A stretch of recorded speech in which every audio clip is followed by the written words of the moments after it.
This has got to be one of the most recommended foodie spots on Bold Street. My name's Emily and I am on a mission to review every restaurant on Bold Street, so come along with me to check out Elif. Elif is a Middle Eastern restaurant specialising in barbecue, now with 2 locations in the city after recently opening their new site on Castle Street. This is such a local hotspot, well known for its good food, big portions and friendly atmosphere. I've been here once before and I'm very excited to cover it for this series. Often there's a massive queue of people out the door, but as we visited quite early on in the day, it was a little bit quieter.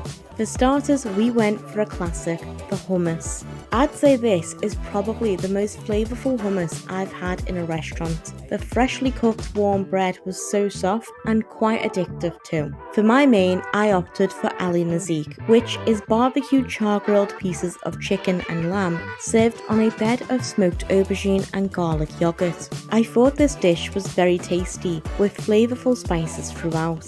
The meat was cooked perfectly in my opinion, with tender lamb and the chicken bursting with juiciness. I liked the rice that accompanied the dish too, as it was so fluffy. I would have liked to see more aubergine slices, although I believe the sauce-like texture may have been a pureed version of the vegetable, which I enjoyed as it had a garlicky hint to it. My friend opted to try the gavech with king prawns cooked in an earthenware pot with tomatoes, onions, mushrooms, aubergine, peppers and garlic. She said the prawns were quite juicy, fresh tasting and smothered in a warming tomato garlicky sauce. She also mentioned she thought the presentation was beautiful, as well as practical with keeping it warm. The tomato flavour was maybe a little too strong, almost overshadowing the rest of the dish, but if you're a big fan of a very tomatoey dish, then this one is probably for you. Before we left, the staff really wanted us to try the baklava for our review, so they kindly insisted on treating us to the dessert.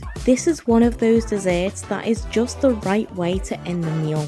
It's a little bit sweet with the honey, but still very light too with the layers of thin pastry and a nice little crunch from the pistachios. As the bill came, we also received some complimentary Turkish delights, as is customary at Elif. The bill came to £53.44 in total, and for the delicious food, massive portions and great service you get, I'd say it's worth it as a little treat every now and again. I'd give this a 4.5 out of 5 stars. We really enjoyed our trip to Elif and can see why this is such a popular foodie spot. If you've got any suggestions of where to try next on Bold Street, go ahead and pop it in the comments.